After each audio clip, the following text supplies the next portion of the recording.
Williams to inbound. Simpson with it for the lead. Oh! 1.7. Long shot. Good if it goes. Colorado wins. The Buffaloes have won.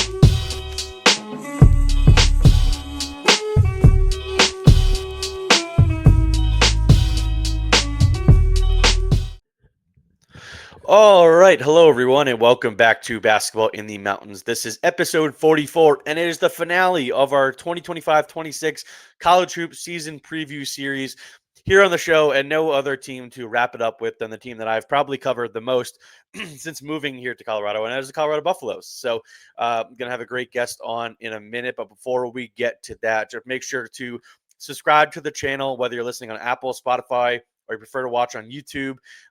Wherever you're watching or listening, please make sure to subscribe to the show, like the video or current episode that you're watching or listening to.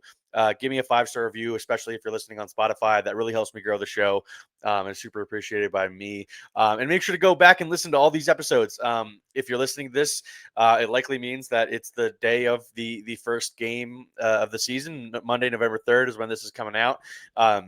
Maybe you're listening to it afterward as well. I mean, the Buffs played tonight against Montana State in their season opener, which we'll talk about on the show today. But just about every team in the time zone from a college perspective will be in action tonight. So lots to cover this week coming on the show. And like I said, if you missed it, we've had some coaching guests on the show during this preview series.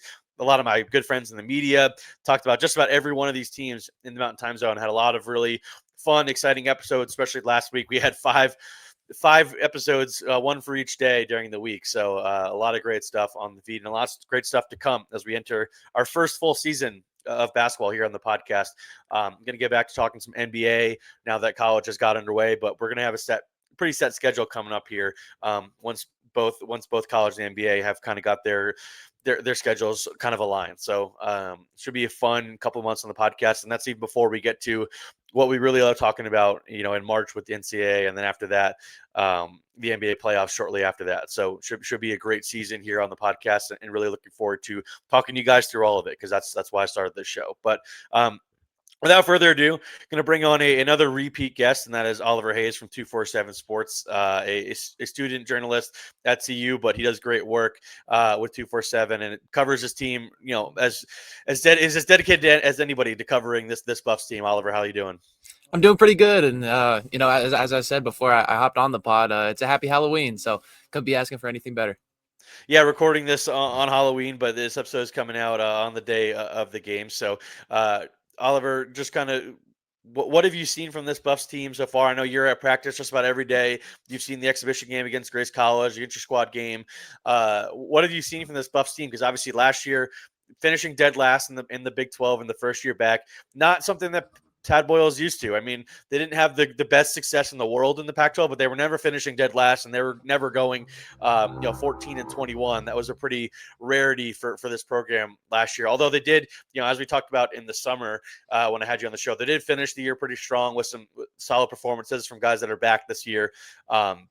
But this preseason, how does this team look different to you? Obviously, there's a bunch of newcomers, a couple transfers, but 7 freshmen as well, and a couple guys that will contribute right away. What have you liked from what you've seen from this group in the preseason? Well, I know some people have been frustrated with Tad Boyle for some years now, and especially after last year. But for the people that are by his side, being at practice, I personally like his style, and just from more of a human aspect, that's more of a personal thing. But the guys are really bought in to what Tad Boyle and the coaching staff is trying to bring at Colorado. I think a big part of it is because the team is so young that they're just so wide-eyed and ready to listen and ready to learn. When you look at the returners, the most experienced guy is Banggot Dak, and this is only his 3rd year. In both seasons, it's been up and down in terms of the best and worst of Tad Boyle's tenure. And so I just say the fact that these guys are super bought in has been super evident. It seems like guys are eager to learn, eager to try and lead as returners. Even there's two transfers, but the big transfer in Barrington Hargress, a redshirt junior, he has the most D1 experience and he's really looking to lead as well. So I just say, yeah, being bought in, the leadership, and then just the overall energy that comes day in and day out. I've seen it in practice, but especially in exhibitions versus when the ones in Australia this summer, but also in the preseason is intra squad and in the exhibition versus Grace College as well. I just felt like all 3-4 of those things stood out to me. Of course, this team is young, like I said, so there would be some mistakes. I don't have the highest expectations as they were only picked number 15th in the preseason coaches poll in the Big 12, but yeah, all those things that stood out to me so far. Yeah, 15th in both the coaches and media poll, which the media poll came out, I think, yesterday. By the time we're recording this, I had them a little bit higher. I actually had in my poll, I think I had the Buffs at 11th or 12th. I can't remember exactly where I had them. I did not have them at 15th. I think they are going to take a step forward this year, and there's plenty of reasons why. And chief among them, I think, is Sebastian Rancic. Going into his sophomore season, I remember talking to an incoming freshman, Ian Inman, this summer after one of their practices, and he said that Sebi, they call him, is their NBA guy. Like, he's the guy that they feel like is going to play at the next level. And you just watch him. Last year, you could see it. I thought he was a little bit more athletic than I expected coming in as a freshman. I thought he could be more of like a 3-and-D 4 for this team, but he really is capable of putting the ball on the floor. He goes to the rim hard, attacks the basket, gets the free throw line, which Tad Boyle said he did a lot of in their games in Australia. And you just watch him in the summer and now in the preseason, even though he rolled his ankle and missed a little bit of time, I think he'll be ready to go for the season opener today. When you're listening to this, I think he's in for a big year, and Tad Boyle thinks that way too. Oliver, just if Sebastian takes the step this team is expecting, how important is that going to be for this group? I mean, yeah, I don't want to necessarily put too high of expectations, but he's a guy who I get worried sometimes about him even being in a Buffs uniform next year. Not because of transferring or anything like that. He could have left a year ago or this offseason, I guess, but because of that NBA potential that you mentioned. I think it's because, as you said, we kind of expected a 3-and-D guy, but we didn't really get that last year. His shooting numbers, at least from deep, weren't too impressive, even though he took a fair amount. It was more the aggressiveness, the ability to drive to the rim, get up for dunks and tough finishes and ones. The fearlessness that we saw, especially in that 19-9 game that he had at Allen Fieldhouse, even though it was a loss to Kansas on the road. All those things were very impressive. And now this summer, that 3-and-D aspect is really coming together. His jump shot has really, really, really stood out to me, not only for its speed, but the type of shots that he is taking. He's coming off of screens. He's coming off dribble handoffs.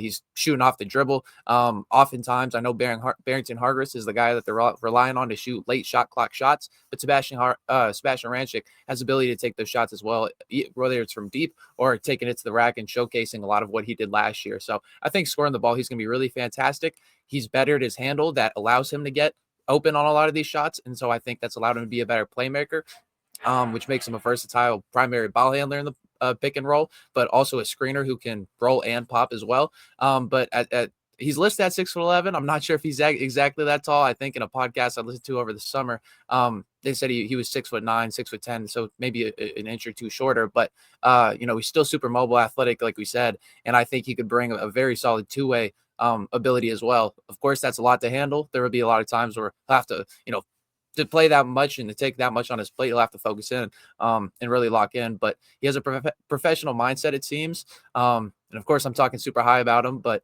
I think he has that potential and the tools to not only, be the best for himself, but really raise this team. But it's also been impressive with his little timeout to see, how the Buffs have managed what a world may look like if their top guy is out and they maybe have to look to a Barrington Hargress, Bangad Dak, Isaiah Johnson potentially. But we can get into some of those guys in a second.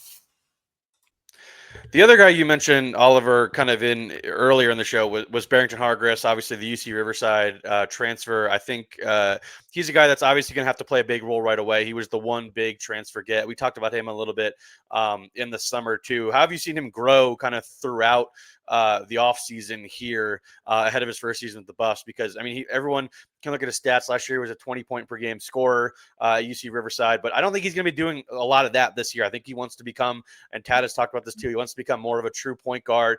And he was an efficient passer when he did pass the ball last year, but obviously he was asked to score the ball a lot.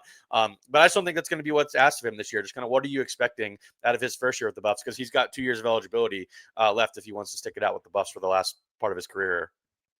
Well, I think you mentioned it. He's going to be more of a true point guard.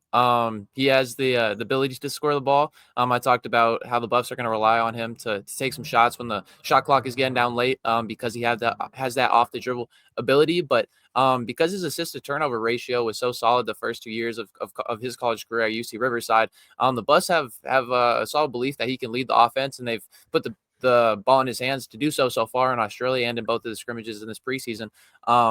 I mean, of course, they had the closed door scrimmage versus Marquette, and we don't know the results of that. But yeah, from what we've seen, he seems to be the guy who's leading the offense. He's not looking to take those off the dribble shots as much as he had to take last year, unless the shot clock is coming down. He's looking to get his guys involved, and that's something he's been very vocal about ever since he came to CU. The first time I talked to him, he emphasized how he needs to learn his teammates because he has so many options and can get them the ball and get them to score, and how that will create more shots and more looks for him as well. That will be more catch and shoot instead of off the dribble. So it's taken a second to see his shots fall in those catch and shoot opportunities. I think in the Australian men's national team game, he was only 4 of 12. Got to the free throw line a few times. In the Grace College exhibition, he was only 1 of 7, had a tough day shooting the ball, but he's getting open looks. He's moving well within the offense. I think he's getting his most clean looks from 3. And so just getting that adjustment to, just knocking down the 3 ball more. He was only a 32.9% 3-point shooter last year, I believe. So, not the greatest in the world, but obviously feasible, especially with off the dribble jump shots. The shots aren't falling quite yet, but they're open, like I mentioned. And as far as the point guard aspect, as far as getting guys involved, that's been really impressive. He's only had 2 turnovers in the 2 exhibitions that I've seen from Australia in the preseason. And even though he's only 6'1" and only 190, That's a 200 generous pounds, 6'1", by the way. it is. You're not both maybe.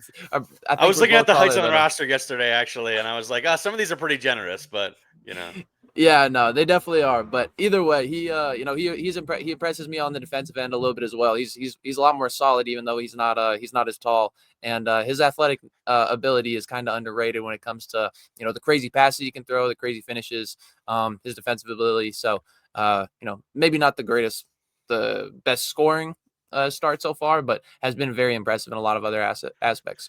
One of those guys he's going to be looking to get involved often, I think, is going to be Benga Dak, who you talked about. He's kind of experienced the highs and lows of the Tad Boyle era. He's had the highs and lows on the court himself. You see it with the blocks and the dunks, and all that kind of stuff. But then you see it with the defensive lapses and offensively kind of getting pushed around a little bit. Obviously, he missed a good chunk of the summer, went to Australia, but didn't play. He had that knee surgery early in the offseason. He's back. He's been back for a while now, fully recovered, and he'll be good to go for the start of the season. What is the next step for him, in your opinion, as a junior here? Because, like we said, we've seen the potential for this guy, and the ceiling for him is as high as he can jump, which is pretty high. So I feel like, if he's going to put it together at any point during his CU career, it has to be this year. Yeah, it's that's a very tough question to answer, just because I feel like there's a few things beyond just his crazy unicorn-esque potential so far that has gone into the weirdness of his career. Like you said, the ups and downs of the Tad Boyle era, the injury he dealt with this offseason. But with the ups and downs of the Tad Boyle era, there hasn't been a solidified backup 5. His first year, Tristan da Silva or Luke O'Brien was having to play a small ball 5 in a lot of lineups. Tristan played a little backup 5 too, yeah.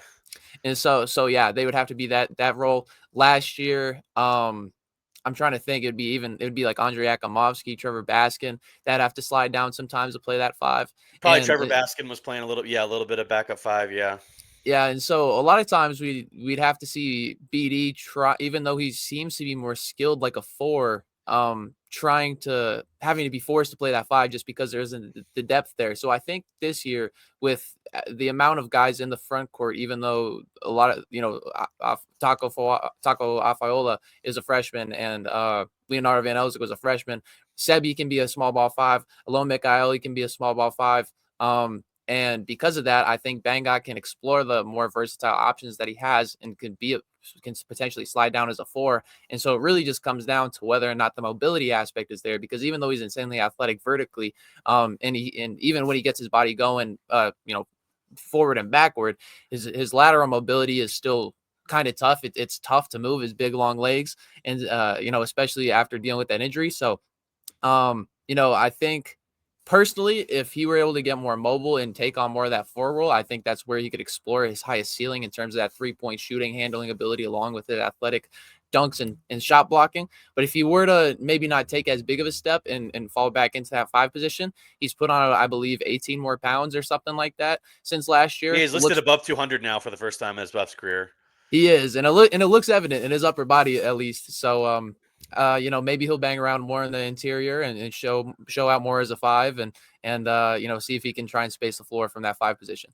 Yeah, I think he'll be more of a 4, and I think him playing alongside. And the next guy I want to talk about of the veterans before talking about the freshman class, which is intriguing.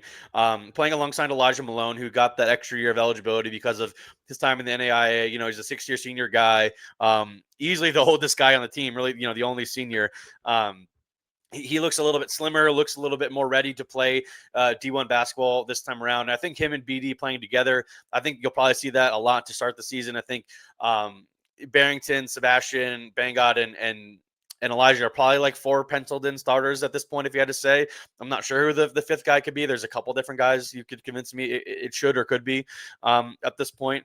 But I think BD playing alongside a guy like Elijah Malone will really help him. And I think, BD's shown an ability to shoot the 3 throughout his career. And I think he's worked on that, a lot this offseason, trying to be more of a floor spacer for this group. But he probably will have to play some 5 a little bit during the season because, like you said, the guys behind Elijah Malone and that true 5 spot are 2 freshmen with Taco and Leo.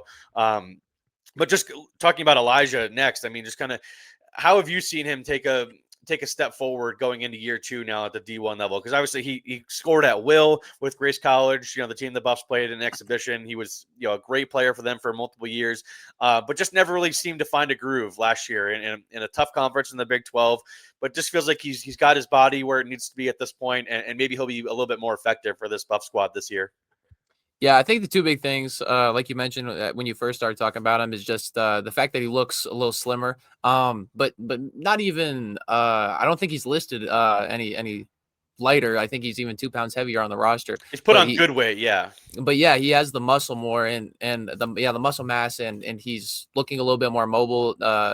He's completing his sprints a lot better in comparison to last year. And I think as a team, the attitude towards sprints is a lot more impressive. But so looking specifically at Elijah, it by no means will make him that much, and it won't make him have an insane leap in ball screen coverage. Teams are going to go after him. If they can get switches on him, they're going to go after him. It's not like he's going to make a huge leap rebounding or trying to figure out how to deal with those more mobile athletic bigs.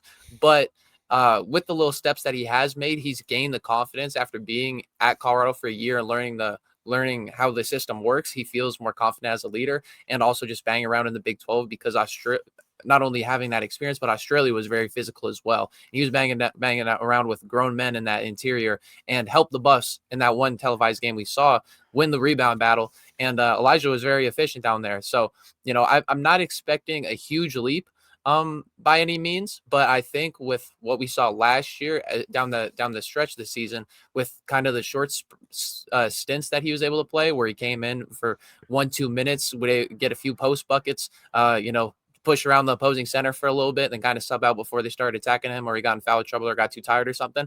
I think if he can kind of keep up that similar role, maybe get a few more minutes from that 18, 19 minutes, whatever he got, to maybe 22, 23, 24, something like that. I think he can show those improvements and show the confidence that he seems to have built over this offseason that he's bringing to not only the front court but this team as a whole, as oldest guy on the roster.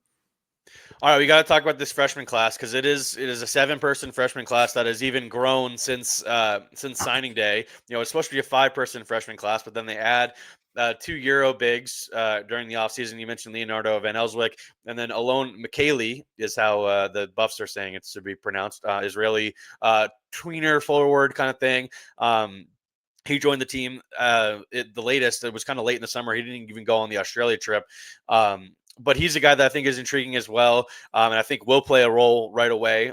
But obviously, the guy we have to start with this freshman class is a guy that Tad Boyle has not stopped talking about since he got on campus, and that is Isaiah Johnson, the lefty point guard, who I honestly thought when they first got him was going to be a guy that would redshirt this freshman year. Kind of similar to what kind of like Andrew Crawford did. He's a slight 6'1". He's really not that big. I think he's listed at 170. He might be lighter than that. He's definitely added weight since he got on campus, but it's hard to do that in kind of one off season for a kid that young. But I mean, he's got all the talent in the world. It looks like. I mean, everybody knows who knows the NBA knows his dad, Chris Johnson. He has worked with LeBron, Tyrese Maxey, Aaron Gordon, like all these, all NBA caliber players. So he's grown up around NBA players and played against them in live action, all that kind of stuff. And it really shows. Like his feel for the game is pretty incredible. What's impressed you most about watching Isaiah? Because I think he's absolutely going to be a guy that could start the season right away and will likely play his way into being one of the five best or five most important players on this year's squad. I think what's impressed me the most is just his ability to handle everything around him. And I think the word that the coaches have used the most to kind of describe that is his fearlessness. And just talking about talking about the experience that he's had, with those NBA guys in that training gym with his dad, playing against professionals, seeing, of course, top high school talent, college talent, things like that. So they describe it as fearlessness. But yeah, he's just super comfy with everything that's around him. One thing that stands out to me is he doesn't pick up his dribble often. If something isn't working, he's still finding a way to dribble, even though he's potentially 170 at best. He has an explosion and a burst with not only with the ball in his hands, like when he's dribbling, but he has a solid first step as well. And he doesn't get pushed off his drives. He's able to kind of slither around guys and has solid body control. He doesn't stand out like athletically, like as far as rising up for dunks, but he has solid body control similar to Barrington Hargress. And I think just that pure comfort has stood out to me the most, just in terms of his scoring first and foremost, but also in terms of his playmaking as well. I think he'll be very intriguing as an offensive option, who can, go and score the ball like we've seen, but also get his teammates involved, just because he doesn't turn the ball over either. Of the rest of the six freshmen, give me two guys you think that will make the next two guys that will make the biggest impact for this Buffs team. That's a hard one. I gotta say the first guy that I have 100% penciled in is Alone Mikhaili. I know Barrington Hargress and a lot of the other guys have talked about him pretty highly and what he can do. I think he got the start in the Grace College exhibition with Sebi out. But I think there's a favorable situation for him being a 2-year pro from Israel. He's going to turn 20 in November, and he looks like it too. He looks like an older freshman, so he has that experience. And just the confidence of a pro guy, which helps him. He played with the Israeli U20 team at I think it was Eurobasket U20 this summer. And he played pretty well. Yeah, he was one of the league tournament. Yeah. Yeah, and one of the better rebounders too. He's not the most vertically gifted or the speediest, but he's strong at 6'9". I know his footwork is developing for the college game, but he is mobile, and can guard in ball screen coverage and things like that. So I don't know. He's very exciting for me for what he can do just all across the floor, especially at that 4. He's a legit 6'9" on the like he's listed at 6'9". He's a legit 6'9", I think. Yeah, I think so too. And I think that with the forward position, specifically the forward position being like, I don't know, as up in the air as it is, with potentially seeing where BD plays, I think there's a decent amount of minutes for Alone to find. But behind him, that's a very hard question. I'd say I would go with Alone too as the second best, because I've been really impressed with everything I've seen from him. I think he will play a lot. But I think there's two guys you could go with here, and I'm interested to see who you pick, because I'll talk about the other one then once you okay, sweet. I guess I'll let you I don't know, because now I need to see which one I want to leave you, but I guess I'll talk about Jalen Holland. He's not one of the two guys. Wow, that's intriguing. Oh, okay. Go ahead. Okay, well then I think I know your other two guys. Okay, well shoot. The two guys I was thinking of was Ian Inman and Josiah Sanders. Interesting.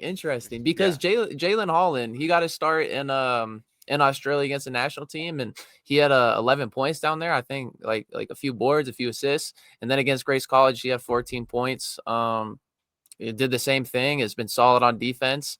Hasn't didn't get as many minutes as Josiah did in that Grace College exhibition. But as far as a two-way guy, he brings that ability. He shot the free ball well, and I think between those two games, he's like 9 of 14 from the field with multiple threes.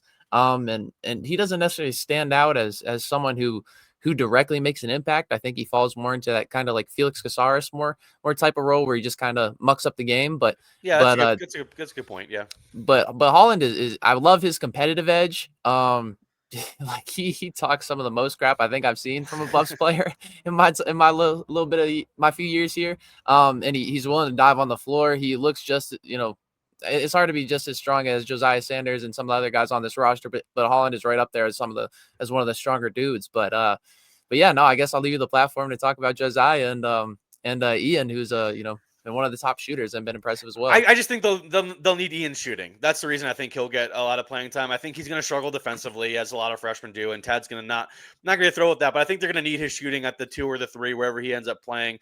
I think there's a good chance he's a kind of the backup 3, plays about 10 minutes a game, maybe 12 minutes a game, depending on the night. But I think they'll need his shooting off the bench. I think that'll be important. But Josiah Sanders, obviously the local product, Denver kid.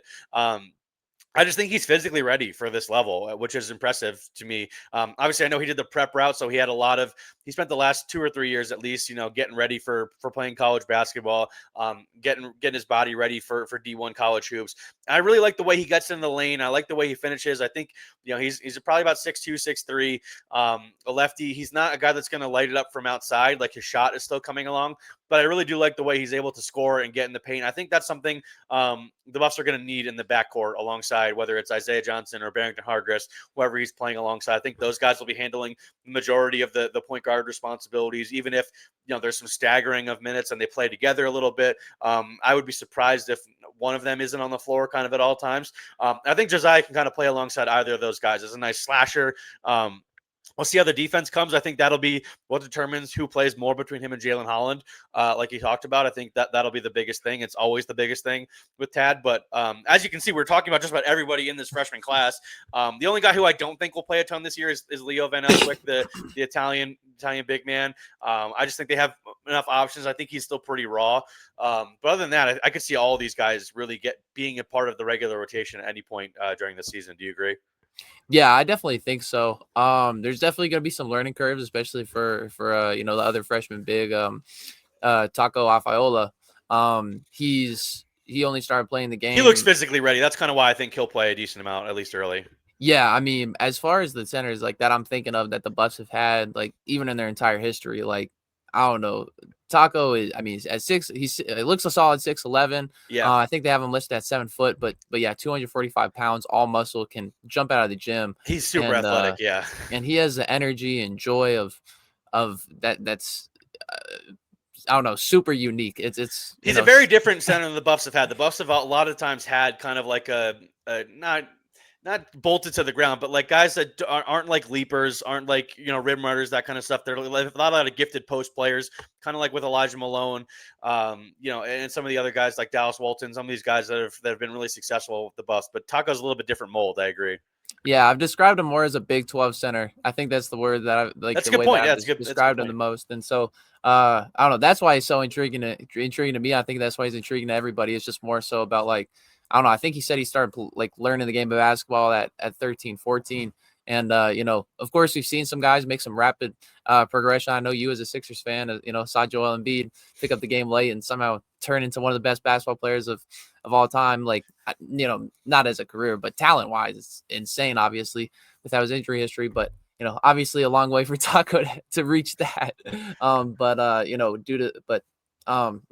That's something that's come along. He gets into foul trouble. There's times where he's talked about having to learn the playbook and things like that. So there's those little kind of the nuanced things of these usually tenured players. Like, most of these guys have played for 15 years, their entire life, and know where to be, where angles are. But Taco's still trying to learn those things. And as he comes along, I think he could be a really big piece of this front court. So yeah, I mean, I think that I mean, I know you asked about the rest of the freshmen, but I think No, we haven't really talked enough about Taco. Yeah, that's a good point. He's just kind of the wild card, I'd say. I feel like, between, Isaiah set himself apart, Lone set himself apart. Leo doesn't necessarily seem up to speed, and Jalen and Josiah and Ian all kind of seem to be in that little mix, even though they kind of have that little weird ranking. But yeah, Taco is kind of that little wild card to me that seems to have the highest ceiling, but also the potentially the lowest floor of this freshman year. Yeah, that's a good point. We spent a lot of time talking about this roster because there's a lot of intriguing guys. Like we still don't really know exactly what it's going to look like. I don't think Tad Boyle knows what it's going to look like, at least for the first couple games. I think that's part of why the schedule is set up the way it is. And we'll wrap up by talking a little bit about the non-conference schedule here, as we have on all these episodes.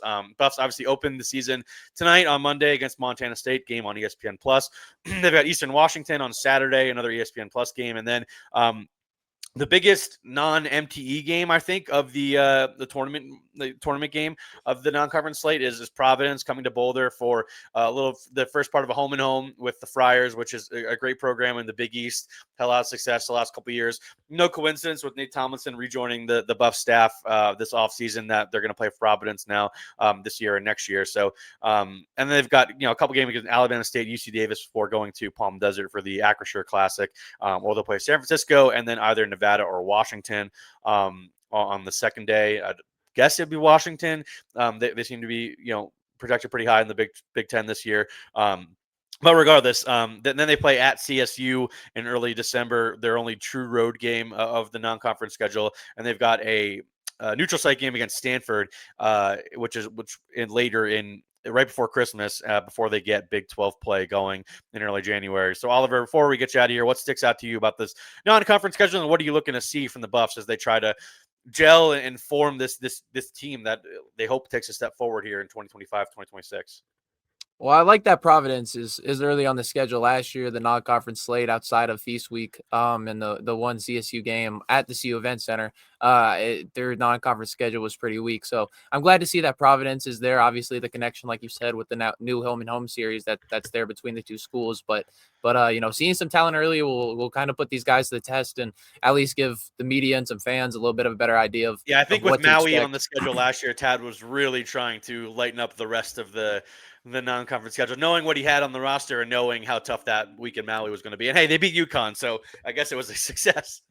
Yeah, no, that's what I was about to say. They beat UConn, so that's all they could ask for last year. But yeah, not having that, I mean, I'll have to see what the tournament in Palm Desert looks like exactly. USF's Starting a off. good program though in the WCC, that's for sure.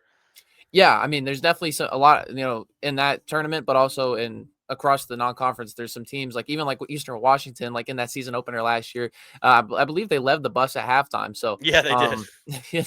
The Buffs, they also, they were led at halftime by Grace College in the exhibition. So, and that's on the exhibition. Of course, they're trying to test rotations and things like that. So, I just say the Providence game, seeing Stanford, even though that's a neutral site game, that's still a step up from some of the games we saw outside of Feast Week last week or last year.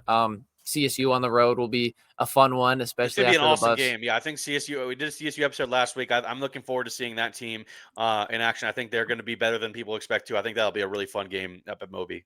Yeah, so I think those handful of games will help us learn a lot about what this Buffs team can do, but it will also, I think it will just be very important for them because it will put them into these high pressure situations before Big 12 finally rolls around. I think, when I asked Bangad Dak what his big welcome to the Big 12 moment was of last year, he said, playing Iowa State and Maui and being like, oh my God, this is how they play.